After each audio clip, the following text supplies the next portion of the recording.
Story Part 2. So first of all, thank you to everyone. It's been overwhelming in many ways. I haven't had a chance to answer everyone, but I have tried to read everything. I posted 3 days after the conversation with my stbxw and I had hardly slept. Actually, I passed out reading messages on my computer. When I woke up the next day I had an interesting keyboard pattern on my face and a much clearer mind. I decided to make some lists. For and against on the key points. I put a bunch of papers on the wall. I made a headline on each of them. Our kids? How to behave when meeting the wife?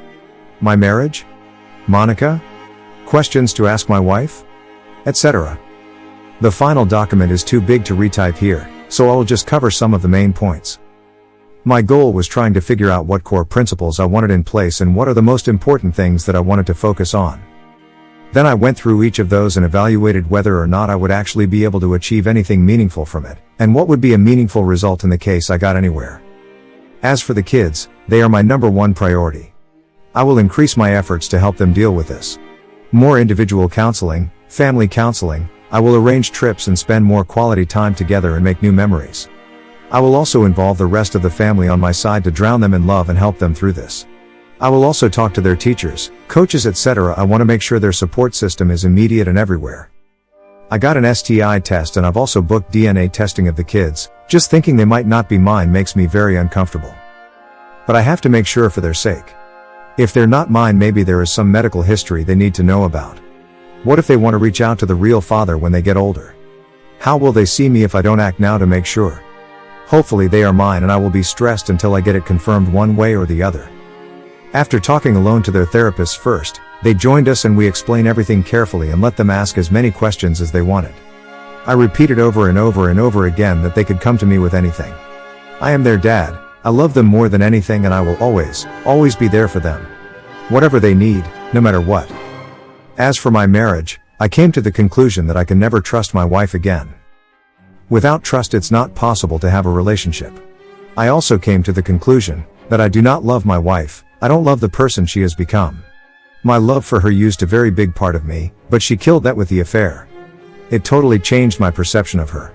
Maybe I could learn to love her again, but to be able to do that I would have to want that, and TBH I don't want to. Better to end it and get on with our lives.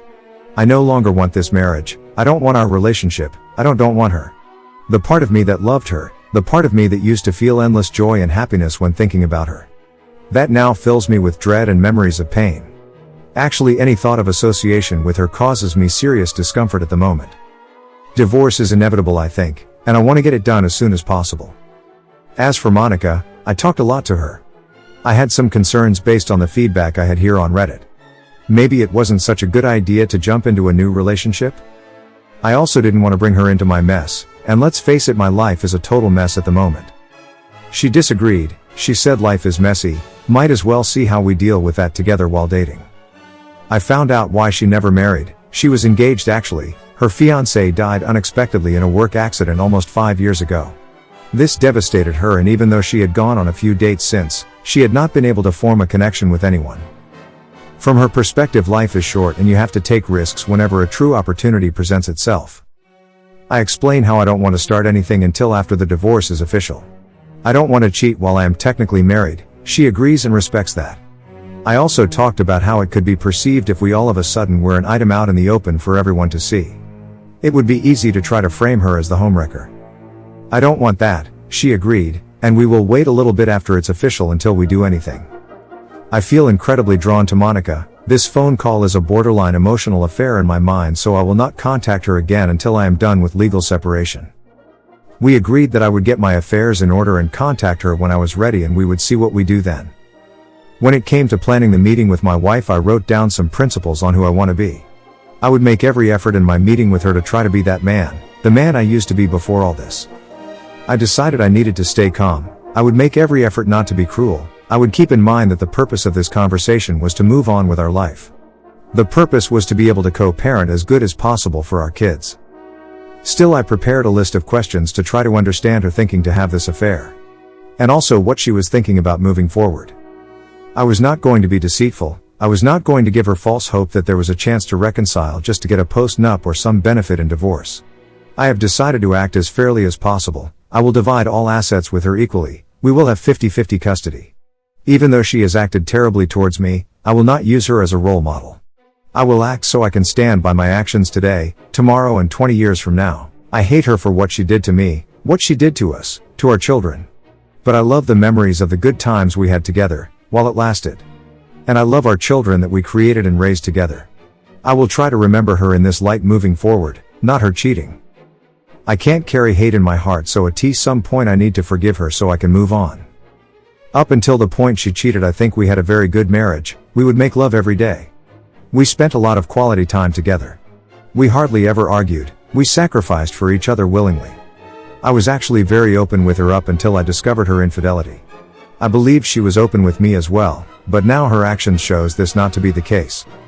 So Saturday came and I went to see her. Her sister had warned me that she was not in good shape. She was not wrong. My stbxw looked absolutely horrible, bloodshot eyes, swollen face, unkempt hair. She looked many sizes smaller than I remember, like she had imploded into herself. I doubt she has slept or eaten much this week. We all sat down and my wife was shaking almost uncontrollably. I felt surprisingly calm. I felt for her obvious pain, but not as a loving spouse. I felt for her pain like I would feel for an actor in a movie I was engaged in. I don't know how to explain the feeling really. It confirmed that I probably don't love her anymore. I just sat there and waited for her to collect herself enough to speak. She started several times but would break down crying. Watching her, it's clear it's not an act. I have seen her cry many times before but never like this. I guess people can fake cry, but I doubt anyone can fake the look of crying nonstop for a week mixed with soul-torturing sobs and giant snot bubbles. When she finally started talking, it was like a dam burst. She apologized every second word. Surprisingly, she didn't try to excuse herself or shift the blame to me. Her sister cried as well and would from time to time berate her. It also became clear that her sister had warned her this would happen. Apparently it's how her sister lost her fiancé a year back. I didn't know that. Her sister's cheating gave my wife a midlife crisis of sorts. She started to think about cheating a lot. In the end, it seems she did this because she got infatuated/a crush on the guy and couldn't help herself. She never believed I would find out, or that anyone would get hurt. It was a completely selfish thing. She was apparently very happy in our marriage. She convinced herself that she deserves this fling and that I probably supported her choice if I knew how happy she was at the time. She convinced herself that this affair would pass and we would all go back to living happy family lives ever after. She had no idea I had found out, and only when I started to check out did she start to question what was going on. I learned she broke up with the AP about 1.5 months ago. The buzz had started to wear off. She gave me her phone to check and she had blocked him. When I unblocked him, messages dating back 1.5 months started pouring in. She had been trying to re-engage me in our marriage, but I hadn't shown any interest of having anything to do with her. Up until I sat her down, she was convinced that we would be able to find a way back together and that we would end up stronger than ever. When she looked into my eyes when I confronted her, she understood that this was probably the end of the line. The reality of it all hit her like a ton of bricks. I tried asking her some questions, primarily about what it was in her mind that gave her the right to do this to us? To our children? Basically, it's nothing but selfishness on her part. I realized, like so many of you pointed out, I will never get the answers that I'm looking for because they don't exist. There is no acceptable reason for cheating, therefore I will never get an acceptable answer. I did, however, get closure in a weird way. I got to explain to her how badly she had hurt me. The incredible pain she had caused. I got her to accept that it's her fault that our marriage is broken and that our children will grow up in a broken home. This gave me a strange feeling of peace. She had been reading everything she could about fixing a broken marriage after infidelity. She had a complete timeline and detailed confession signed and everything ready for me. I haven't read it, I just gave it to my lawyer. She begged and begged and begged for a second chance. She would do anything she said. I told her I didn't believe her. In fact, I didn't believe anything she said. I just don't trust her. She asked me what she could do to fix it. I told her she broke it. If she doesn't know, how can she expect me to present her with a solution? I asked her if she was in my shoes, what would she answer to that? If anything? These types of questions went back and forth for a while. In the end, she conceded that had the roles been reversed, she probably wouldn't forgive this either. I told her I had gotten an STI test and that I would DNA test the kids. She completely broke down for about 20 minutes when she heard this. She insisted that this was the only time she had ever cheated or done anything out of line. Again, after some back and forth, she conceded that I had no reason to believe her, and if she was in my shoes she would probably do the same. I asked her if AP's wife knew. She didn't know. She conceded that she deserved to know. I asked her if she should tell her or should I? Thanks you for watching. Everyday new movies. See you soon.